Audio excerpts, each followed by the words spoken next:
আল্লাহ রাব্বুল আলামিন ছাড়া অন্য কাউকে কোনো অবস্থাতেই সিজদা করা যাবে না। আল্লাহ ছাড়া অন্য কাউকে সিজদা করা সম্পূর্ণ হারাম এবং নিষিদ্ধ। কেউ যদি ইবাদতের নিয়তে আল্লাহ ছাড়া কাউকে সিজদা করে তাহলে সে কাফের হয়ে যাবে। আর যদি কেউ কাউকে সম্মানের জন্য সিজদা করে তাহলে সেটা হলো হারাম, এটা কবিরা গুনাহ। হালাল জানলে সে কাফের হয়ে যাবে। আরেকটা কথা আমাদের জানা দরকার, সিজদা আর কদম বুসি বিষয়টা কিন্তু এক নয়।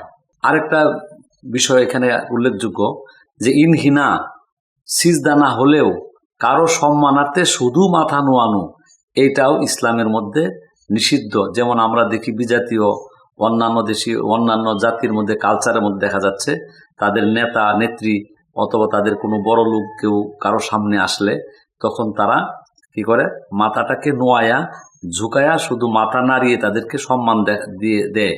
এইভাবে মাথা নাড়িয়ে মাথা ঝুঁকিয়ে সম্মান দেওয়া এটা ইসলামে অনুমোদিত নয়। এবং আরেকটি হাদিস এরকম আছে, আন জারিন রাদিয়াল্লাহু তাআলা আনহু قال ওয়াকানা ফি আব্দুল কায়েস, তিনি আব্দুল কায়েসের প্রতিনিধি দলের মধ্যে এসেছিলেন। কালা, তিনি বলেন, লাম্মা কাদিমনাল মাদিনাতা, আমরা যখন মদিনায় আগমন করলাম, ফাজআলনা নাতাবাদারু মির রাওয়াহিলিনা, আমরা অতি দ্রুত আমাদের বাহন থেকে নেমে পড়তেছিলাম এবং অতি দ্রুততার সাথে নেমে ফানুকাব্বিলু ইয়াদা রাসূলিল্লাহি সাল্লাল্লাহু আলাইহি ওয়াসাল্লাম ওয়া রিজলাহু, আমি দয়াল নবীজির কদম মুবারক, হাত এবং পা মুবারক আমি স্পর্শ করে আমরা কি করলাম, চুমু খেলাম। পেয়ারে হাজিরিন, এই হাদিসটা এসেছে আবু দাউদ শরীফের মধ্যে, আবু দাউদ শরীফের মধ্যে এসেছে এবং মিশকাত শরীফের কিতাবুল আদাবের 402 নং পৃষ্ঠার মধ্যে উল্লেখিত হয়েছে। তো এই দুটো হাদিসের মাধ্যমে আমরা যা জানলাম এবং যা বুঝলাম সেটা হলো দয়াল নবীজি রাসূল আকরাম সাল্লাল্লাহু আলাইহি ওয়াসাল্লামের হাত এবং পায়ে সাহাবায়ে কেরাম ভালোবাসা এবং শ্রদ্ধা নিবেদনের জন্য মাঝে মধ্যে কি করেছেন, চুমু খেয়েছেন। তো এই দুটো হাদিসের দ্বারা সাব্যস্ত হয়ে গেছে যে দয়াল বিশ্বনবী সাল্লাল্লাহু আলাইহি সাল্লামকে সাহাবায়ে কেরাম কি করেছেন, চুমু খেয়েছিলেন। হযরত ইমাম নববী রাহিমাহুল্লাহ তিনি ওনার কিতাবের মধ্যে উল্লেখ করেছেন, এলেম এবং এলেমের মর্যাদা, যিনি আলেম, প্রকৃতপক্ষেই আলেমে হক্কানি হবে, তার হাতে এবং পায়ে চুমু খাওয়া এটা হলো সুন্নত। অর্থাৎ আল্লাহ রাব্বুল আলামিন নৈকট্য অর্জন করার জন্য, আল্লাহ পাকে সন্তুষ্টি অর্জন করার জন্য এবং এলেম এর মর্যাদার জন্য আমরা কি করবো, আল্লাহ রাব্বুল সন্তুষ্টি অর্জনের জন্য আমরা চুমু খেতে পারবো। এই বিষয়টাকে আমাদের মাথায় রাখতে হবে। তবে এই ক্ষেত্রে আরেকটা শর্ত হলো, যিনি যার হাতে পায়ে চুমু খাওয়া হবে তাকে দুটো জিনিস থেকে বেঁচে থাকতে হবে। হিরস, অর্থাৎ তাকে মানুষ চুমু খাওক এই বিষয়টার উপরে তিনি লালায়িত এবং আকাঙ্ক্ষিত থাকবেন না, এবং তার অন্তরে যেন অহংকার যেন না সৃষ্টি হয়ে যায়, এই বিষয়টার প্রতি যেন সজাগ দৃষ্টিতে রাখতে হবে। আর আরেকটা বিষয় খেয়াল রাখতে হবে, মানে যাকে আমি হাতে চুমু খাবো, অর্থাৎ যার চুমু খাওয়া হবে তিনি যদি আলেম, পরহেজগার এবং মুত্তাকি আল্লাহওয়ালা ব্যক্তি না হয়ে থাকেন, শুধু দুনিয়াদার এবং দুনিয়ার বিশাল প্রভাব প্রতিপত্তি অর্জন করার জন্য কোনো দুনিয়াদার ব্যক্তিকে দুনিয়া অর্জনের জন্য অথবা চাটুকারিতার জন্য এবং তাকে বড় বানিয়ে ফুলিয়ে ফাঁপিয়ে প্রচার করার উদ্দেশ্যে যদি কেউ কারো কদমে চুমু খায় তাহলে এটা হলো হারাম, এটা হলো ইসলামে নিষিদ্ধ। কিন্তু দিনের ভালোবাসা, দিনের মহব্বত অর্জন করার জন্য যদি কেউ হাত ও পায়ে যদি চুমু খায় তাহলে এটা হলো জায়েজ এবং মুস্তাহাব, এটা মুবারক একটি বরকতের আমল। তো পিয়ারে হাজিরিন, আমরা এখানে যে আলোচনাগুলো আমরা করলাম এটা বিভিন্ন কিতাবের মধ্যে এবং ফতোয়ার কিতাবের মধ্যে সুন্দরভাবে এসেছে। আমরা যদি খেয়াল করি তাহলে দেখব ভারত উপমহাদেশের উলামায়ে দেওবন্দের যিনি শীর্ষ ফকিহুন নফস ইমামে রব্বানি রশিদ আহমদ গাঙ্গুহি রাহিমাহুল্লাহ, ওনার ফতোয়া রাশিদিয়ার মধ্যে এই আলোচনাটা এনেছেন। উনি জায়েজ ফতোয়া দিয়েছেন। বর্তমান বিশ্বের শ্রেষ্ঠতম আলেম তাকি উসমানী মুদ্দাজিলুল আলীর সম্মানিত পিতা, তফসিরে মাআরিফুল কোরআনের বিশ্ববিখ্যাত মুসান্নেফ মুফতি আজম পাকিস্তান শফি রাহিমাউল্লাহ, তার জাওয়াহিরুল ফিক নামক ফেকের গ্রন্থের 529 এবং 553 নং পৃষ্ঠায় এই মাসলাটা উল্লেখ করেছেন। আমাদের আরেকটি বিশ্ববিখ্যাত ফতোয়ার কিতাব ফতোয়া আলমগীরির 5ম খণ্ডের কিতাবুল কারাহিয়ার মধ্যে আলোচনাটা এনেছেন। ইমদাদুল ফতাওয়া আশরাফ আলী থানভী রাহিমাহুল্লাহ তিনি 349 এবং 351 নং পৃষ্ঠায় এই ফতোয়াটাকে জায়েজ ফতোয়া দিয়েছেন। মুফতি রশিদ আহমদ লুধিয়ানবী রাহিমাহুল্লাহ তিনিও একজন দেওবন্দি আলেম, তিনি আহসানুল ফতোয়ার 1ম খণ্ডের 397 পৃষ্ঠায় উল্লেখ করেছেন। এবং আমাদের হানাফি মাযহাবের বিশ্ববিখ্যাত ফতোয়ার কিতাব রাদ্দুল মুহতার শামির 9ম খণ্ড কিতাবুল হাজরে ওয়াল ইবাহার মধ্যেও এই বিষয়ে প্রসঙ্গে জায়েজ ফতোয়া দিয়েছেন। কাজেই এতগুলো দলিল এবং আমাদেরকে অনুসরণযোগ্য কিতাবের ভিতরে বিষয়টা উল্লেখ থাকার কারণে এই বিষয়টা নিয়ে ধূম্রজাল এবং সন্দেহ পোষণ করার কোনো অবকাশ নেই। তো সম্মানিত হাজিরিন, এখন আরেকটি বিষয় উল্লেখ করতে চাই। মুফতি আজম শফি রাহিমাহুল্লাহ উনি জাওয়াহিরুল ফিকের মধ্যে ওনাকে প্রশ্ন করা হয়েছে, মানুষ যদি কারো পায়ে চুমু খায় তাহলে সেটা কি এই হাতে লাগিয়ে চুমু খাবে না সরাসরি ঠোঁট লাগিয়ে চুমু খাবেন? হজরত মুফতি আজম শফি রাহিমাহুল্লাহ উনি ফতোয়া দিয়েছেন যে সরাসরি ঠোঁট এবং মুখ লাগিয়ে কি করবেন? চুমু খাবেন। তবে আমাদের আরেক শ্রেণীর উলামায়ে কেরাম তারা এখানে বলেছেন এই কথাটা, যে সেটা হলো যে আমাদের মধ্যে যারা সতর্কপন্থী তারা কি করেন? সোজা হয়ে বসে পায়ের মধ্যে হাত লাগিয়ে সেই হাতটা তারা চুমু খান। এই ক্ষেত্রে তারা যারা সরাসরি চুমুর পক্ষে তারা বলতে চান যে এটা কিন্তু তো কদম বুসি হলো না, এটা হলো হাত বুসি হলো, হাতে চুমা লাগানো হলো, এইটার তো কোনো দলিল পাওয়া যায় না। তো সম্মানিত হাজরিন, এই উলামায়ে কেরাম এই ব্যাপারে ব্যাখ্যা দিয়েছেন। তারা বলতেছেন, দেখুন আমরা যখন হাজরে আসওয়াদে চুমু খাই, হাজরে আসওয়াদের মধ্যে সরাসরি ঠোঁট লাগিয়ে চুমু খাওয়ার বিধান ছিল, কিন্তু যখন অক্ষমতার সৃষ্টি হয় তখন কি করা হয়?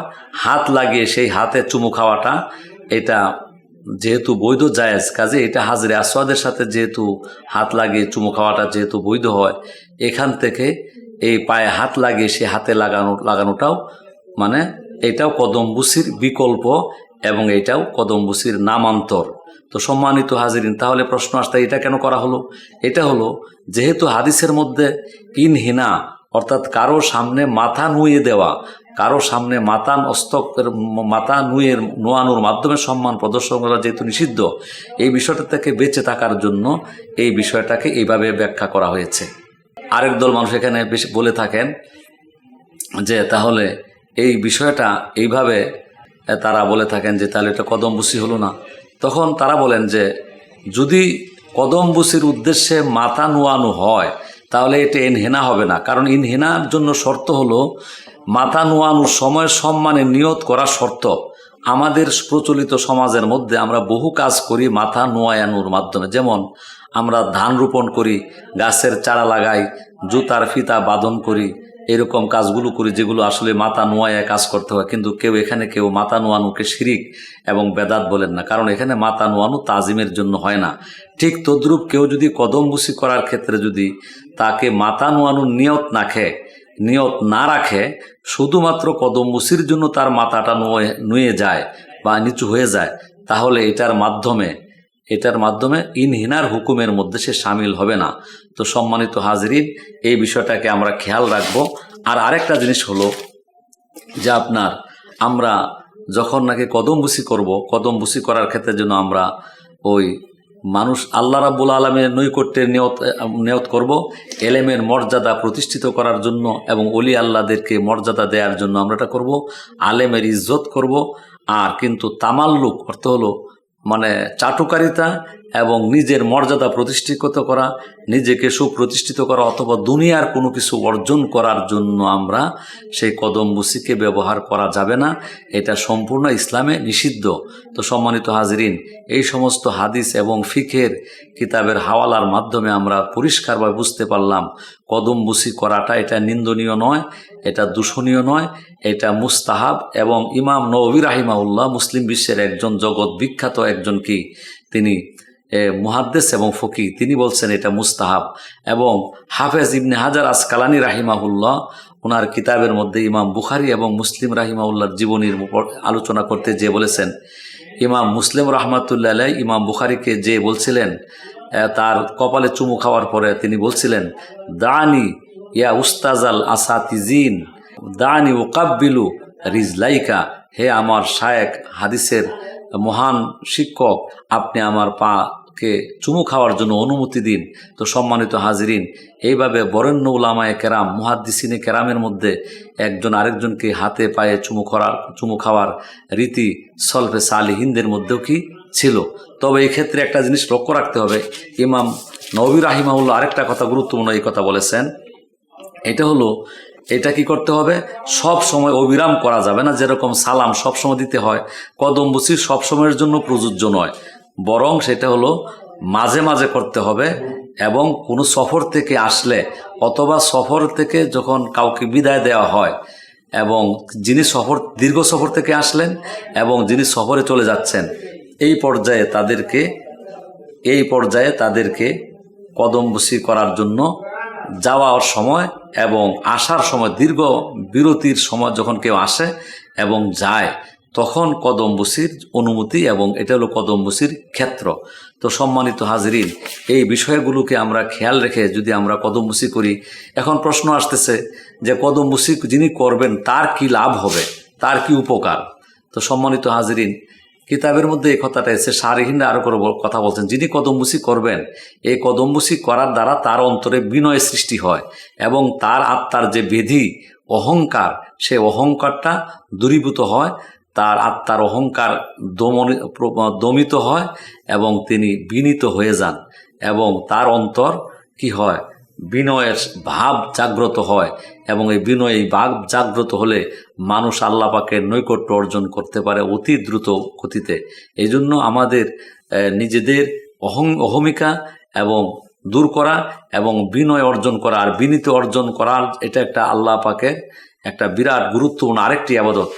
অন্য এক হাদিসের মধ্যে এসেছে, মান তাওয়াযা লিল্লাহি রাফাআহুল্লাহ, যে ব্যক্তি আল্লাহর ওয়াস্তে বিনয় অর্জন করে, বিনীত হয়ে যায়, অন্যকে ইজ্জত প্রদান করে, নিজেকে ছোট মনে করে এবং বিনয়ী স্বভাব অর্জন করে, রাফাআহুল্লাহ, আল্লাহ রাব্বুল আলামিন তাকে উঁচু মাকাম দান করেন, তাকে দুনিয়াতেও তাকে ইজ্জতওয়ালা বানিয়ে দেন এবং আখেরাতেও তাকে ইজ্জতওয়ালা বানিয়ে দেন।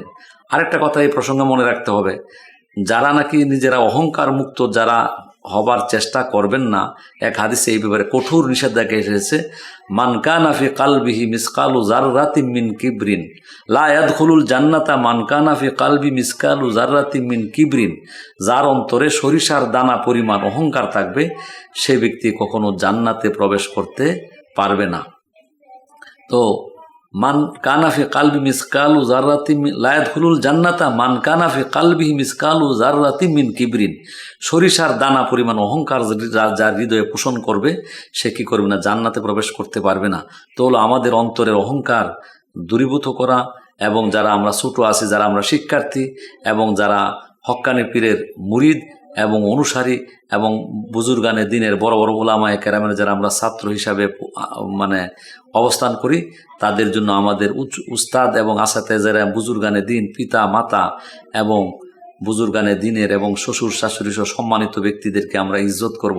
আরেকটা হাদিসে আসছে, ইমাম সারাকসি রাহিমাহুল্লাহ ওনার সনদবিহীনভাবে একটা উল্লেখ করেছেন, মান কাব্বালা কাদামা আবাওয়াইহি ফা কান্নামা কাব্বালা আতাবাতাল জান্নাহ, যে ব্যক্তি নিজের পিতা এবং মাতার পায়ে চুমু খেলো, সে যে ব্যক্তি যেন জান্নাতের চৌকাঠকে চুমু খেলো। জুড়ে বলি সুবহানাল্লাহ। কাজেই আমরা এই বিষয়টাকে খেয়াল রাখবো, আমরা বাড়াবাড়িও করব না, আমরা এটাকে এবং সারাসারি পর্যায়েও যাব না।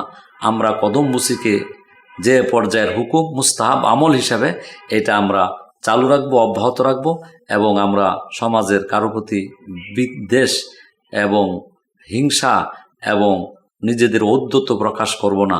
আমরা সব সময় উলামায়ে কেরামের, উলামায়ে রব্বানি এবং আউলিয়ায়ে কামিলিন এবং মুর্শিদে বরহক যারা আছেন, তাদের প্রতি অনুগত হয়ে তাদের ফায়েজ, তাওয়াজ্জু, নেক নজর এবং ফয়ুজাত যেন আমরা হাসিল করতে পারি। আল্লাহ রাব্বুল আলামিন আমাদের দুনিয়া আখেরাতে কামিয়াবি দান করুন, এবং আমরা যেন আমরা যেন হেদায়েতের পথে অবিচল থাকতে পারি, সিরাতে মুস্তাকিমের উপরে কায়েম থাকতে পারি। আল্লাহ সুবহানাহু ওয়া তাআলা আমাদের সবাইকে তৌফিক দিন।